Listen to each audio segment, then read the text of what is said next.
झारखंड में थोड़ी परिस्थितियाँ सही नहीं थी, क्योंकि एक बाहरी नज़रिया था आदिवासियों के ऊपर।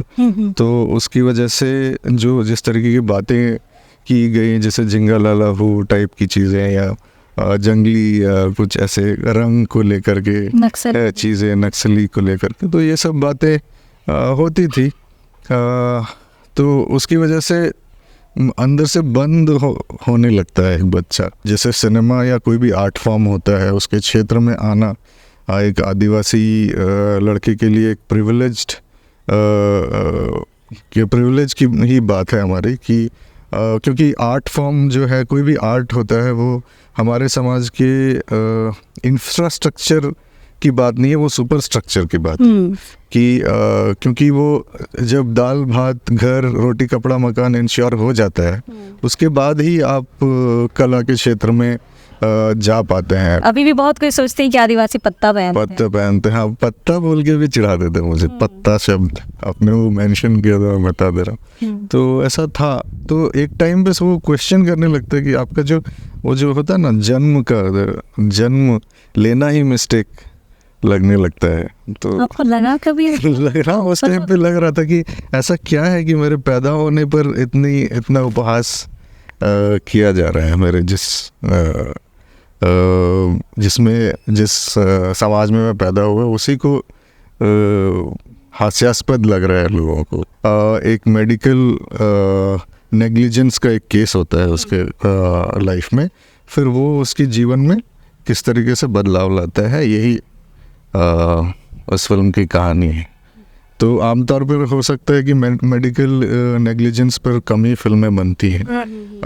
डरते हैं लोग, क्योंकि वो बहुत विश्वास और भरोसे का एक क्षेत्र है। मेरी मौसी है, यही लोग हैं, मेरा भाई भी है, तो सब लोग हैं, सब मिला जुला करके, क्योंकि एक रैपो ऑलरेडी बना हुआ है सबके साथ, तो बात करने में, उनको इंस्ट्रक्शन देने में आसानी होती है। और उनको परफॉर्म करा के जो रिफाइन करके जो परफॉर्मेंस देते हैं, तो और अगर उन्होंने वो सीन को फील कर लिया, तो एकदम जो जिस मात्रा में इमोशन आना चाहिए ना चेहरे में, उतना ही आता है, वो ज़्यादा नहीं आता। अच्छा, तो हाँ, ओवर एक्टिंग नहीं होती नॉन एक्टर्स के साथ।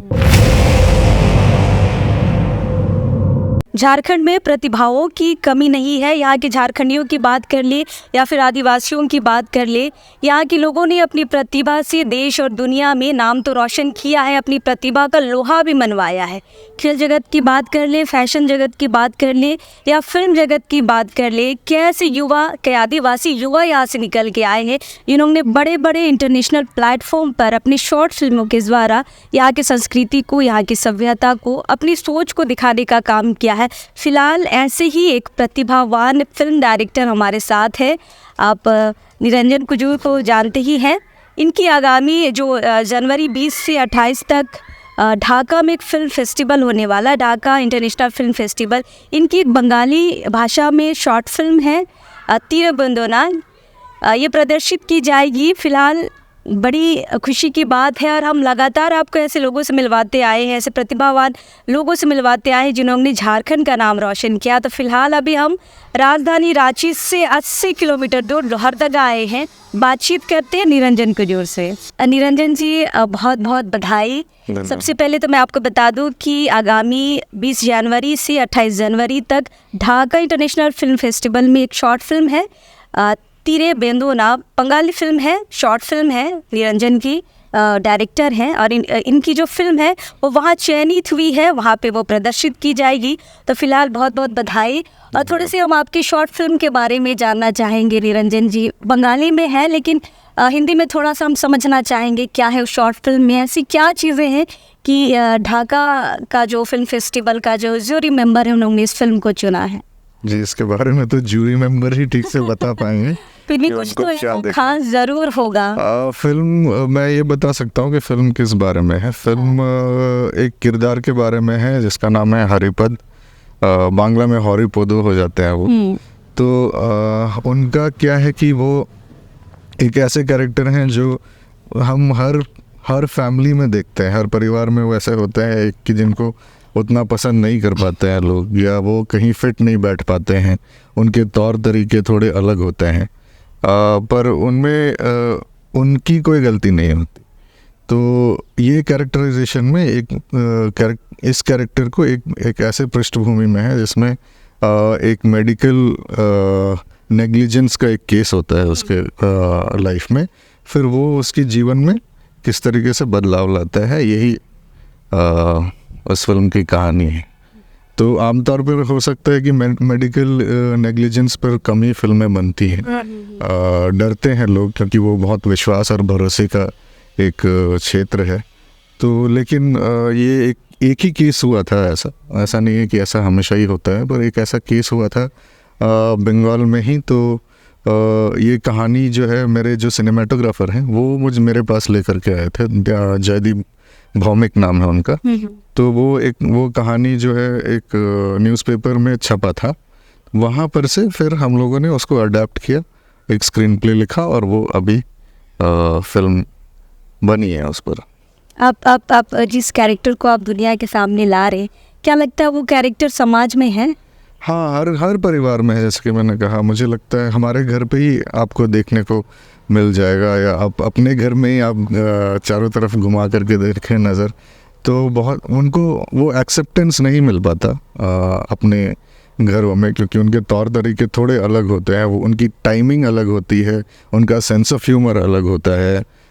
वो कभी कभी ऐसी बातों पर चिढ़ते हैं जिन पर नॉर्मली लोग नहीं चिढ़ते, या ऐसी चीज़ों पर हंसते हैं जिस पर नॉर्मली लोग नहीं हंसते। तो उस तरीके का किरदार है जो अपनी हरकतों की वजह से, अपनी आदतों की वजह से बड़े बड़े प्रॉब्लम्स में फंस जाता है। तो उसकी वजह से उसको लॉस भी होता है, वो ठगा भी जाता है, या उसको लगता है कि वो बहुत अक्लमंदी का काम कर रहे हैं, लेकिन कुछ ऐसा हो जाता है, कुछ चीज़ें हो जाती हैं उनकी ज़िंदगी में, तो उसकी वजह से लोग उसको जज करते हैं। लेकिन इंसान तो मैं नहीं मानता कि कोई अच्छा या बुरा ऐसा कुछ होता है। हालात अलग अलग हो सकते हैं, कैसे हम रिएक्ट करते हैं वो हमें डिफ़ाइन करता है।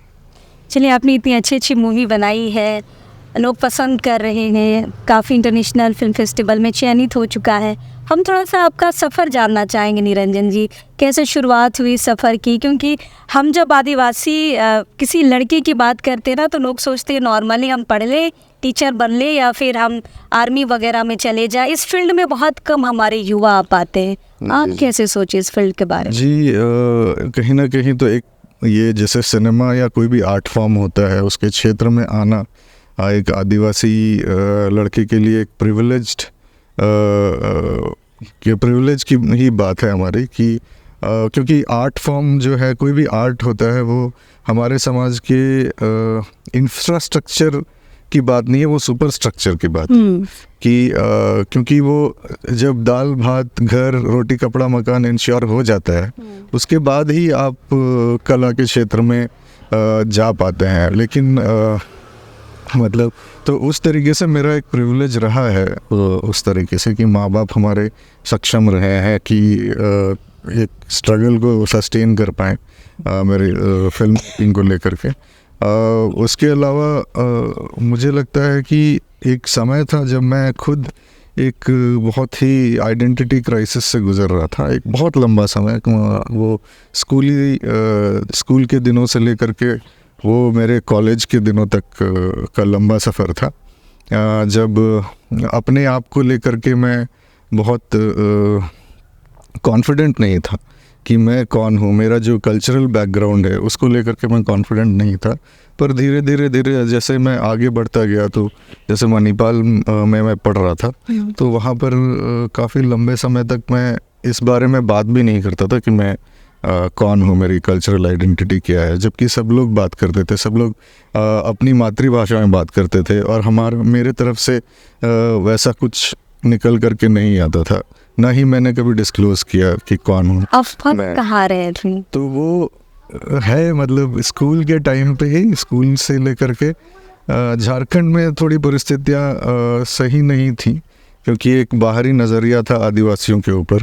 तो उसकी वजह से जिस तरीके की बातें की गई, जैसे जिंगा लाला हो टाइप की चीज़ें, या जंगली कुछ ऐसे रंग को लेकर के चीज़ें, नक्सली को लेकर के, तो ये सब बातें होती थी।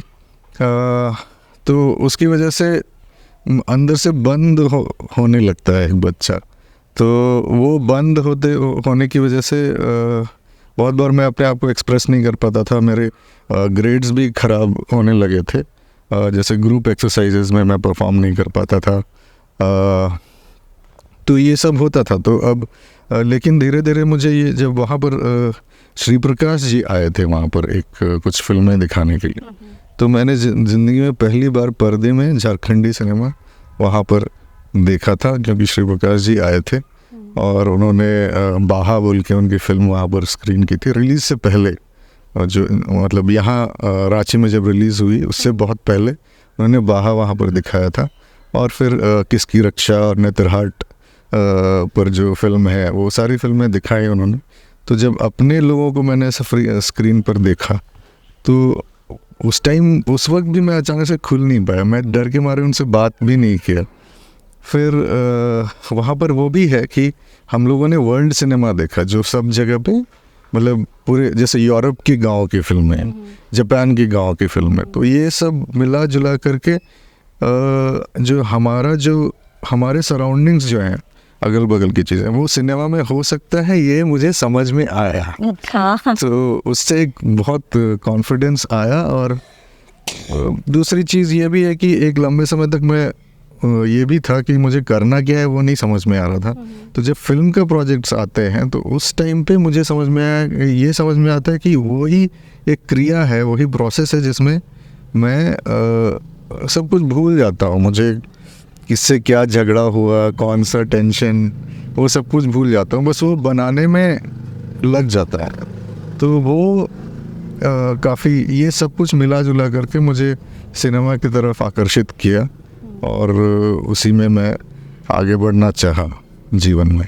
तो ऐसा है, मतलब एक अंदर द्वंद्व चला है लंबा, उसके बाद जाके कहीं फैसला आ पाया कि मुझे क्या बनना है, और जब फैसला आया तो निरंतर चल जी बहुत आउटबर्स्ट सा है सब कुछ। उसी तरीके का है मेरा। जैसे फिल्म, सिनेमा या कोई भी आर्ट फॉर्म है, वो एक्सप्रेशन ही होता है आपके अंदर का। तो आपके अंदर जितना कुछ दबा हुआ और बंद सा है वो सब निकलने लगता है। वो सारी चीज़ें, जैसे नोट में आप सबकी भाषाएं देखते हैं ना, सब भाषा में तो कुड़ुक का कुछ नहीं रहता है या वही, और या उस भाषा में किसी भी मीडिया में कोई सिनेमा भी नहीं है, कुछ भी नहीं है, पर आपको पता है कि आप एग्जिस्ट करते हैं, लेकिन लोगों को नहीं पता कि आप एग्जिस्ट करते हैं। तो वो सारी चीज़ें मिला जुला करके मुझे लगता है बहुत ज़रूरी है कि और भी लोग आए और सिनेमा बनाए। बहुत कम ही युवा हमारे अभी बना रहे हैं। एनपीके हैं, आपने देखा, और कुछ ही लोग हैं जो बना रहे हैं, और ये कुछ ही लोगों से हम टिके हुए हैं। हमारी संस्कृति दिख रही है, हमारी भाषा दिख रही है, हमारा कल्चर दिख रहा है। बाकी सब वही है कि बाहर से लोग झारखंडियों को क्या देखते हैं, आदिवासियों को क्या देखते हैं, जैसे आपने कहा जंगल में रहने वाला और नक्सली। अभी भी बहुत कोई सोचते हैं कि आदिवासी पत्ता पहनते हैं। हाँ, पत्ता बोल के भी चिढ़ा देते हैं मुझे। पत्ता शब्द आपने वो मेंशन किया था, मैं बता दे रहा हूँ। तो ऐसा था। तो एक टाइम पे वो क्वेश्चन करने लगता है कि आपका जो होता है ना, जन्म लेना ही मिस्टेक लगने लगता है। तो आपको लगा कभी? लग रहा, उस टाइम पे लग रहा था कि ऐसा क्या है कि मेरे पैदा होने पर इतना उपहास किया जा रहा है मेरे जिस समाज में मैं पैदा हुआ, उसी को हास्यास्पद लग रहा है लोगों को। तो उस टाइम पे लग रहा था। एक वक्त था जब लगा कि हम आदिवासी क्यों हैं। हाँ, छोटे समय पे लगता था, फिर धीरे धीरे समझ में आया। छोटे समय पे तो लगता ही था वो सब, मतलब वो क्वेश्चन करने के लिए मजबूर हो जाता है। फिर आपको लगता है कि नहीं, जब घर से वो कॉन्फिडेंस मिलता है ना कि आप जो हैं वही सही है, और आपकी आइडेंटिटी के बारे में घर से बताओ, क्योंकि वो सवाल उठ रहा था। तो फिर मैं घर पे पूछता था, तो घर पे सब लोग बताते थे कि हम कौन हैं, क्या हैं। तो उससे एक थोड़ा कॉन्फिडेंस आता था, अपने बारे में एक्सप्लेन करने के लिए चीज़ें, बातें मिलती थी। वरना फिर हमारे बारे में तो ना किताबों में है कुछ, ना कुछ भी नहीं था। तो जिस स्कूल में ICSE CBSE ये सब में पढ़ रहा था मैं, तो उसमें तो कुछ भी हमारे बारे में कोई मेंशन नहीं है। बाकी सारे दूसरे कल्चर्स के बारे में पढ़ रहा हूँ मैं। इतने द्वंद के बाद इतने आगे निकल गए, अब आदिवासियत को कैसे देखते हैं? अभी मुझे लगता culture है, कितना समझ पा रहे हैं? मुझे ब्रॉडली अगर मैं बताऊं तो मुझे लगता है कि आदिवासी एक पेरेंटहुड वाले पोजीशन पे हैं। मुझे लगता है जिसमें हम जो होता है ना कि बच्चे इधर उधर निकल जाते हैं जीवन में कि आगे बढ़े और प्रोग्रेस के चक्कर में बहुत दूर दूर तक चले गए, फिर जब उनकी बैंड बजती है तो उनको माँ बाप याद आते हैं। तो वैसा अभी हो रहा है मुझे लगता है। तो हमारा जो ज्ञान है, हमारा जो वे ऑफ सर्वाइवल है, जो कि टॉक्सिक नहीं है, जो कंपटीशन का दौर हो गया या फिर जो ऑफिस पॉलिटिक्स जो झेल रहे हैं सारे लोग, हर मोड़ पे झगड़ा हो रहा है, तो इस तरह की चीज़ें जो है, और एकदम जो होता है ना घड़ी से बंद के जीवन जीना, वो सब काफ़ी आपको काफ़ी जहरीले पदार्थ आपके शरीर में छोड़ते हैं, जिसकी वजह से आपको बीमारियां होती हैं, डिप्रेशन होता है, बहुत सारी चीज़ें होती। तो अभी उसी पर आपके युद्ध भी उसी के इसमें होते हैं। तो अगर शांति से एक साथ मिलजुल करके रहना, ये सारी चीज़ें आपको सीखनी है, तो आपको वापस अपने पेरेंट्स के पास आना पड़ेगा, क्योंकि हम एक समय को ले करके चल रहे हैं, उस समय को कंजर्व करके चल रहे हैं जब काफ़ी बेहतर थी चीज़ें, ये सारी चीज़ें नहीं थी। चलिए, थोड़ी बातें थोड़ी सीरियस हो गई थोड़ा सा हटते इस ट्रैक से। तो निरंजन, जब आप कभी अब मूवी बनाते हैं, कहानी सुनते हैं, जब आप कलाकारों को जब लेते हैं, चयनित करते हैं, तो प्रोफेशनल ही लेना ज़्यादा अहमियत देते हैं या फिर कोई नौसिखिया है उनको भी चांस देते हैं? मेरे लिए तो नौसिखिया एक्टर्स ही बेहतर अभी तक का मेरा जो एक्सपीरियंस रहा, और मैंने अपने आप को उसके लिए ही ट्रेन किया था। हालांकि सब जगह बाकी सारे समाज में आपको प्रोफेशनली ट्रेंड एक्टर्स मिलते हैं, वो इसलिए भी हैं क्योंकि उनका नाट्य शास्त्र है और एक तरीके से उनकी सोसाइटी डेवलप की है, एक सेंसिबिलिटी है। हमारा सोसाइटी जो है उसमें एक्टिंग बोल के कोई ऐसे कोई आर्ट फॉर्म नहीं है जिसमें एक्टिंग आप बहुत जेन्युइन रह करके सारी चीज़ें करते हैं, और आपका नाचना गाना, जो भी खुशी का माहौल होना या आपका गुस्सा भी काफ़ी जेन्युइन होता है, सब कुछ होता है, कुछ बनावटी नहीं होता। तो फिर हम बहुत एक्टर ले करके यहाँ पर काम नहीं कर पाते हैं, क्योंकि हमारे समाज में वो इतिहास नहीं रहा है थिएटर का। बिल्कुल। तो वो चीज़ मुझे फर्स्ट ईयर में जब मैं पढ़ रहा था तो उस टाइम पे ही समझ गया था कि ये नहीं होने वाला। हालांकि मुझे बहुत सारे लोग बोल रहे थे कि अभी तुम सिनेमा सीखने आए हो, तुम बंगाली में फिल्म बनाओ और एक्टर्स लेकर के काम करो। तो पर मैं तो, मेरे साथ साथ मेरे जैसे और भी बहुत सारे फिल्म स्टूडेंट्स हैं जो झारखंड से गए, वो सारे लोग अपनी भाषा में फिल्में बनाने के लिए गए थे, अपनी भाषा में ही फिल्म बनानी है ये सोच करके गए थे। तो उससे डेविएट अगर थोड़ा सा भी आप होते हैं तो मतलब शुरुआत में ही हो जाते हैं तो थोड़ा सा प्रॉब्लम होता है। फिर मैं धीरे धीरे करके जैसे पहाड़ा आप देखोगे तो सारे नॉन एक्टर्स हैं, तो मैंने कुछ फिल्मकार को देखा था दूसरे विदेशों के काम, विदेशी फिल्मकारों के काम, जैसे नूरी सिलान बोल के हैं टर्की के, तो उन्होंने अपनी शुरुआती फिल्में अपने माँ बाप, भतीजे, इन लोगों को कास्ट करके उन्होंने बनाया था। तो उसी तरीके से अगर वो कर सकते हैं तो हम भी कर सकते हैं। तो मेरी मौसी थी, उसमें मेरा एक मामा का लड़का था। अच्छा, वाह। तो ऐसा करके किया हम लोगों ने, फिर धीरे धीरे उसी चीज़ को कंटिन्यू किया। अब वो इसलिए भी हम लोगों को करना पड़ता है कि रिश्तेदारों को, क्योंकि अब चूँकि हम शुरुआती दौर में हैं सिनेमा के एज ए सोसाइटी, तो हमारे लोग ही यकीन नहीं कर पाते हैं कि ये क्या बनाएगा, कैसे बनाएगा। तो वैसा होता है। तो मैं ऑडिशन लेने गया, एड़पा गाना जब बनाया था तो उसका ऑडिशन लेने के लिए गया था एक यूनिवर्सिटी में। तो वहाँ पर लिया था मैंने प्रॉपर ऑडिशन, एक्टिंग करवा के नहीं, लेकिन लोगों से सिर्फ बातचीत करके कि बस उनके हाव भाव, एक्सप्रेशन, कौन सा फेस पे बहुत ध्यान देता हूँ मैं क्योंकि फेस पे की बनावट में ही बहुत इमोशन होता है। तो उसमें वो सब ध्यान देते हुए हम लोगों ने शॉर्ट लिस्ट किया था, पर लोग नहीं आए। तो शायद विश्वास नहीं हुआ, या फिर घर से दूर रहना पड़ेगा इतने दिन तक, कितना पैसा मिलेगा, पैसा भी उतना शायद इनफ नहीं होगा, तो वो सब मिला जुला के शायद होगा। मैं उतना पूछा नहीं कि क्यों नहीं आ रहे हैं। इतना चैलेंजिंग है कि अपने लोग भी एक बार भरोसा कर ले। हाँ, वो है, वो बहुत थोड़ा है जर्नी, तो चलना पड़ेगा शुरुआत। इसमें आने वाले जनरेशन्स उसको और ठीक करेंगे। तो वो हुआ, पर कास्टिंग फिर अल्टीमेटली हमको अपने जान महादेव जी है, हरिओरा और ये है,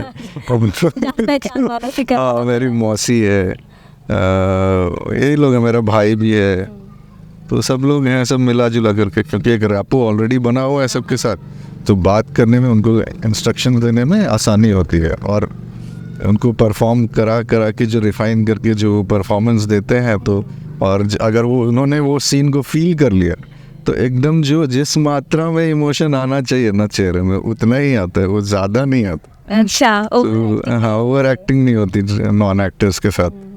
वो एक है, अदरवाइज आपने मतलब लगभग झारखंड के बहुत सारे मुद्दों को, चीज़ों को समझा है। कोई आपको ऐसा विषय लगता है कि जहाँ पे जिस पे काम हो सके? बहुत सारी चीज़ें आपने घेरा हुआ है कि हाँ, आदिवासियों को पत्ता पहनने वाला, जंगल में रहने वाला, नक्सली वगैरह वगैरह, कभी लगा इन पे भी हम मूवी बनाए? अभी मैं मोस्टली मैं दूसरे समाज पे उंगली उठाने वाले काम पे मैं नहीं ध्यान दे रहा हूँ। मैं चाह रहा हूँ, उसमें क्या है कि मैंने किया शुरुआती कुछ 2 फिल्में मैंने की थी, पहाड़ा और खैका टुम्पा। उसमें मैं खैका टुम्पा एक डॉक्यूमेंट्री है जो मेरे गांव के लोग मुझे हुटार से पलायन करके कलकत्ता में जाके बस गए हैं, तो उनके ऊपर फिल्म थी। तो उसमें भी मैं बाहर ही उंगली उठा रहा था, पर मुझे फिर समझ में आया कि नहीं, मैं तो वो तो एक मुद्दा हो गया ना, पर मुझे तो अपनी लाइफ, अपने इर्द गिर्द के लोगों पे, मेरा ही हीरो, मेरे विलन जो भी है, विलन पे नहीं मानता मैं, पर वही मतलब अब पॉजिटिव नेगेटिव इमोशंस जो कुछ भी है, अपने ही लोगों की एक लाइफ मैं दिखा पाऊँ, तो मुझे लगता है वो ज़्यादा ह्यूमनाइज करता है मतलब एक सोसाइटी को, अपनी कहानी जो कि अंदर की है। इसीलिए मैं एड़पा खाना जब मैं बना रहा था, तो एड़पा खाना उस तरह की फिल्म है, इंटरनल है वो। हालांकि रिलीजन को लेकर के है, कन्वर्शन और लव स्टोरी बिटवीन एक सरना लड़का, क्रिश्चियन लड़की, ऐसे करके है, पर फिर भी वो हमारा इंटरनल ये है ना, तो अंदर से ही है। फिर भी कोई ऐसा मुद्दा जिस पे आप अगली बार मूवी बनाना चाहे? मुद्दा एक मूवी बनाना चाहे, वैसा तो मैं ना कैरेक्टर्स देख रहा हूँ अभी, मुद्दे आ जाएंगे ऑटोमेटिकली उसमें, क्योंकि एक लर्निंग है मेरा कि कई बार ऐसा हमें दिखता है, कई बार हमने देखा है कि झारखंड के मुद्दों पे बॉलीवुड वाले मूवी बनाते हैं, फिर बाद में हम ही शिकायत करते हैं कि गलत दर्शाया गया है। जी जी जी। तो अब जब हमारे पास अपना डायरेक्टर है, तो हमें ये उम्मीद होती है कि अपना डायरेक्टर हमारे मुद्दों को सही तरीके से दुनिया के सामने प्रस्तुत जी। तो मैं मुद्दे जो हैं वो मेरा जो लर्निंग है ना, उसमें ऐसा है कि जो मैं समझ पाया अभी कि इंसान और मुद्दे, उनके बीच में अगर तुलना करूँ मैं, तो इंसान को मैं बड़ा रखना चाहूँगा, और उसके अराउंड वो मुद्दे हो सकते हैं। तो अभी अगर मुझे कोई इंटरेस्टिंग कैरेक्टर ऐसा दिख जाता है, फिर मैं देखता हूँ कि उसके जीवन में और क्या क्या हो सकता है। ऐसा नहीं कि मैंने मुद्दा पहले पकड़ लिया फिर कैरेक्टर नहीं, कैरेक्टर पकड़ा, देखा, उसके बाद फिर देखता हूँ उसके अराउंड क्या हो सकता है। तो ऐसा मैं सोच करके तो अभी नहीं रखा, क्योंकि मुद्दे बहुत सारे हैं, ऐसे सेलेक्ट करना बहुत मुश्किल है। डिपेंड करता है कि मैं उसको कहाँ प्लेस कर रहा हूँ, कैरेक्टर कहाँ पे प्लेस हो रहा है। जैसे मैं अगर बेड़ों में अगर प्लेस करूँ, मेरे हुटार में प्लेस करूँ, तो आप वहाँ का जो सराउंडिंग जो चेंज हो रहा है, उसको लेकर के वो रहेगा। वो आप देख लेना वहाँ पे सराउंडिंग कैसे चेंज हो रहे हैं। तो सब बार बार आप बेड़ों का नाम ले रहे, कुछ खास रिश्ता? हाँ, बेड़ों से हैं हम, हुटार मेरा गांव है। तो लोहरदगा तो माँ की पढ़ाई यहाँ हो रही थी, तो पिताजी यहाँ पे ही आ गए और फिर हम यहीं से लोहरदगा में ही रह गए। तो पैतृक आवास हम पैतृक आवास बेड़ो में ही है। तो वहाँ पे हम लोग अब पर्व त्योहार में वहाँ जाते हैं, अभी रहते नहीं हैं। और शादी ब्याह हमारे घर का उधर ही होता है। तो मतलब हम शहर से गांव की ओर छुट्टियां मनाने आते हैं, हम गांव से शहर की ओर जाते हैं छुट्टियां मनाने। थोड़ा सा उल्टा हो गया। अच्छा ये बताइए कि इतने अवार्ड जीत लिए आपने, इतने आगे बढ़ गए हैं, क्या लगता है इतना कुछ होने के बाद भी, इतने एग्जाम्पल सेट करने के बाद भी इस फील्ड में हमारे युवा आ नहीं रहे हैं, क्या कमी लगती है? कमी है कि फिल्मों का कमर्शियल एस्पेक्ट, मुझे लगता है ऐसा, मैं ऐसा सोचता हूँ कभी, मुझे लगता है कमर्शियल एस्पेक्ट होने के बाद ही आएंगे लोग। जैसे अभी नागपुरी गानों का जो ट्रेंड चला है, उसमें भी आप देखिएगा कि उराव लोग या ये लोग वो नागपुरी ही बना रहे हैं, गीत बना रहे हैं। तो भाषा का अपना एक आर्थिक एक मार्केट होता है, वो डेवलप करने में थोड़ा समय लगेगा। और जिस सिनेमा में अभी जिस स्टेज पे हम, क्योंकि हर समाज जैसे ग्रो करता है, सिनेमा भी ऐसे ग्रो करने वाली चीज़ है, वो अचानक से नहीं हो पाता है। तो वही हम लोग अभी मैं हो गया, सराल हो गया, या जो भी फिल्म मेकर्स हैं हमारे, हम लोग बेस ही सेट कर रहे हैं। अभी सही बेस सेट करना ज़्यादा इम्पोर्टेंट है, और उसके ऊपर फिर करते करते करते आने वाले समय में, शायद मेरे लाइफ टाइम में हो या मेरे बाद हो, जो भी है, तो वो हो सकता है। मोस्ट ऑफ द टाइम लोग ये सोच के फ्रस्ट्रेटेड रहते हैं कि जो भी चीज़ें होनी है हमारे ही जीवन काल में हो जाए, है ना। तो वैसी वाली चीज़ नहीं है सिनेमा या कोई भी आर्ट, वो धीरे धीरे ही ग्रो करता है, और कोशिश रहती है कि जल्दी हो, पर देखते हैं, अपना भी एक समय होता है उसका ग्रो करने का। तो चलिए, बातें तो होती रहेंगी। कितने संतुष्ट हैं आप अभी तक के काम से? अपने काम से? हाँ, अपने काम से तो मुझे कभी संतुष्टि नहीं होती। थोड़ा बहुत जब लोग पसंद कर रहे हैं आपके, कभी कभी मैं अपनी फिल्म देखते देखते ही उठ के चला जाता हूँ। मुझे दिख जाती है। हाँ, मैं अपनी फिल्म बनाता हूँ तो अरे ये वाला ठीक से कर सकता था मैं, ये वाला और बेटर हो सकता था। हाँ, ये सारी चीज़ें होती है। अपने काम से बहुत ज़्यादा मुझे ये लगता भी नहीं है कि किसी को अपने काम से ज़्यादा खुश होना चाहिए, क्योंकि वहीं पे आपकी ग्रोथ खत्म हो जाएगी। हाँ, तो आपको क्रिटिसिज्म लेना भी आना चाहिए कि लोग जो आप सिनेमा जानने वाले हैं, बोलने वाले हैं, जो लोग बनाते हैं, वो लोग क्या बोल रहे हैं आपके फिल्म को लेकर के। तो वो सारी चीज़ें, और चाहे वो कितने भी क्रूड तरीके से बोले हैं, वो आप देख लो आप कितना एग्री करते हो, डिसएग्री करते हो, लेकिन वो सारी चीज़ें लर्निंग के लिए बहुत ज़रूरी है। इसीलिए मैं मुझे जेन्युइनली मुझे उतनी संतुष्टि नहीं है। मैं जिस दिन संतुष्ट हो जाऊंगा, शायद उस दिन वो द एंड होगा। चलिए, काम से संतुष्ट नहीं होना चाहिए, क्योंकि निरंतर आगे बढ़ना है। कमी खोजते रहेंगे तो बढ़िया काम करेंगे। है निरंजन जी, आखिरी सवाल, परिवार वाले खुश हैं आपको एज अ डायरेक्टर? बेटा मेरा फिल्म बना रहा है, क्योंकि क्या परिवार खासकर आदिवासी परिवार में लगता है नौकरी कर ले बेटा मेरा, हाँ। बस नौकरी कर ले, ज़्यादा हमारे आदिवासी परिवार में तामझाम नहीं चाहिए, या कुछ नौकरी से अलग नहीं चाहिए। तो जी, परिवार नौकरी करने के अपने पर्क्स होते हैं। हाँ। आपकी एक स्टेबल लाइफ होती है।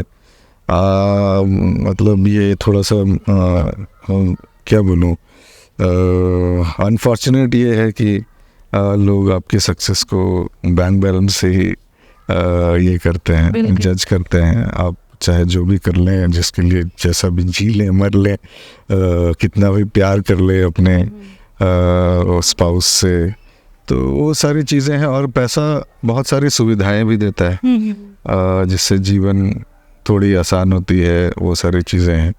तो इसीलिए घर से मतलब जैसे मैं जिस तरीके की फिल्में कर रहा हूँ, जो सक्सेसफुल हो रही हैं, उससे बहुत ज़्यादा रिटर्न नहीं आता है।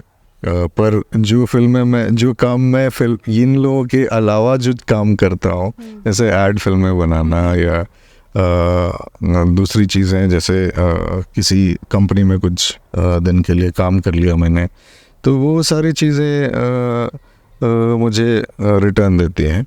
लेकिन एज सच फैमिली की माने तो फैमिली तो हमेशा ये चाहेगी, आप मतलब तो चाहते हैं कि आप अच्छे से रहें, आपकी सारे सुख सुविधाएं, सारी चीज़ें आपकी रहें, अपनी जगह पर रहें। तो इसलिए वो काफ़ी मिक्स्ड सा रहता है, क्योंकि उनको भी अच्छा भी लगता है कि कुछ ऐसा कर रहे हैं निरंजन, या उनका बच्चा जो बाकी लोग नहीं सोच पा रहे हैं या हिम्मत नहीं कर पा रहे हैं। लेकिन उसके साथ साथ उनकी चिंता भी रहती है मुझे लेकर के कि मैं कब तक ऐसा चलूँ। तो एक टाइम आएगा, हाँ, स्टेबल होने की चिंता तो है। पर मेरा यही मानना है कि ये एंटरप्रेन्योरशिप का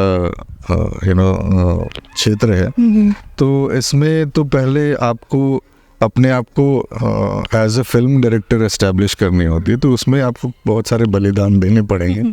फिर जाकर के आप एक नाम अपना बनाते हैं, नाम आप अपने आप को एस्टैब्लिश करते हैं। उसके बाद फिर आप जब प्राइसिंग और ये सब बातें करते हैं, तब फिर उसका एक वजन होता है। किसी भी एंटरप्रेन्योरशिप में ऐसा ही होता है।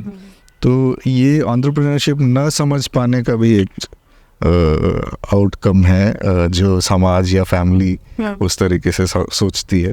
पर पेशेंस रखने से मुझे लगता है सब कुछ हो जाएगा, ठीक ठाक हो जाएगा। फिलहाल निरंजन, बहुत सारे युवा आपसे सीख रहे हैं, आपको सुनते हैं, देखते हैं। मैं आपका फेसबुक में देख रही थी, बहुत सारे लोग वहाँ धन्यवाद देते हैं आपको कि आपने अलग अलग थीम पे मूवी बनाई है। हमारे दर्शकों को क्या कहना चाहेंगे, अगर आपके जैसा ही करना चाहे, आपके जैसे आपके फील्ड में जाना चाहे, क्या उनको दिशा निर्देश देना चाहे? सबसे पहले तो आपको ये समझना बहुत ज़रूरी है कि आप कहाँ से आते हैं, कौन हैं, आपकी फैमिली बैकग्राउंड क्या है, आपको किस तरीके का सपोर्ट सिस्टम आपके पास अवेलेबल है। जैसे मैं बीइंग एन आदिवासी, हमारा सबसे बड़ा सपोर्ट सिस्टम है कि फूड सिक्योरिटी इंटैक्ट है। खाने की समस्या नहीं होती है आदिवासियों को। आप देखोगे तो बहुत ही रेयरली ऐसा सिचुएशन होता है कि भूख से मर रहे हैं लोग, बहुत रेयर होता है। तो आपको समझना पड़ेगा कि आपके स्ट्रेंथ्स क्या हैं और आप उस क्षेत्र में किस तरीके से आप आगे बढ़ सकते हैं। और जब वो हो जाए तो फिर इस क्षेत्र में आएँ, और उसके बाद फिर आप देखें कि आपकी सेंसिबिलिटीज़ किस तरीके से डेवलप हो रही हैं, आपके चारों तरफ क्या माहौल है, क्या चीज़ों को लेकर के लोग अफेक्ट हो रहे हैं, कौन सी चीज़ें आपका ध्यान आकर्षित करती हैं, और वो कहानी स्टोरी वर्दी है। उसका भी एक लंबा ये होता है कि स्टोरी वर्दी किसको कहेंगे, पर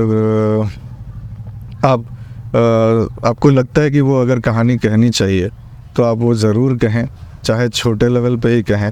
और तीसरी चीज़ है कि बहुत सारे ऐसे फिल्मकार, यंग फिल्म मेकर्स जो हैं, उनको ये समझ में आता है कि फिल्म मतलब कैमरा से ही काम होता है, पर आपको अच्छा सुनाई भी देना चाहिए सिनेमा।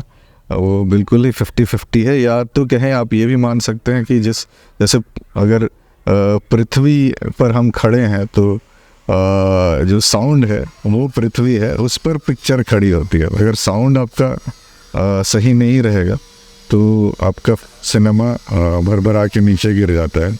तो ये सारी चीज़ों को सोचते हुए आपके सेंसिबिलिटीज़ डेवलप करने, चीज़ों को ऑब्ज़र्व करना, और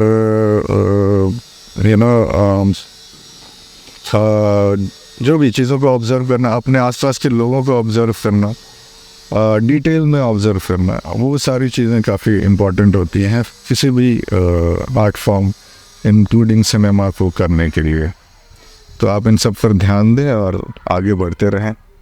बिल्कुल। और कुछ अगर जानना समझना है, कहीं पे लग रहा है कि हम इस फील्ड में आ रहे हैं, कुछ सवाल हैं, तो निरंजन जी से आप ऐसे भी मुलाकात कर सकते हैं, मैसेंजर में बातचीत हो सकती है, फेसबुक में हमेशा अवेलेबल है। जब चाहेंगे तो नंबर भी मिल सकता है। अपने घर के लड़के हैं, कहीं दूर के नहीं हैं, आपको आसानी से उपलब्ध हो जाएंगे निरंजन कुजूर जी।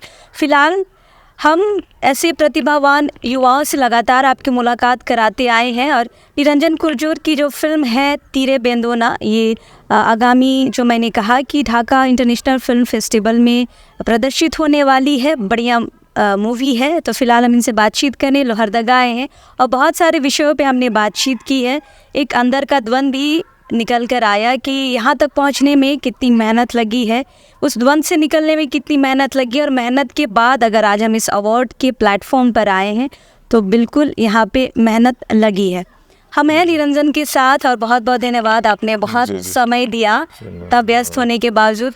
तो फिलहाल ये शॉर्ट फिल्म कैसे देख पाएंगे हमारे दर्शक? अभी ये फेस्टिवल राउंड ख़त्म हो रहा है तो उसके बाद फिर मैं उसको जल्दी रिलीज़ कर दूंगा। क्या ये यूट्यूब पे मिलेगा? यूट्यूब पे या विमियो पे मिल जाएगा। अच्छा, तो इंतज़ार कीजिए, फिल्म फेस्टिवल के बाद आप इस शॉर्ट फिल्म को देख सकते हैं। फिलहाल हम हैं निरंजन के घर में लोहरदगा में, कोशिश करेंगे परिवार वालों से भी थोड़ी बातचीत हो जाए, लेकिन अभी इस वक्त के लिए जोहार रहेगा। जोहार।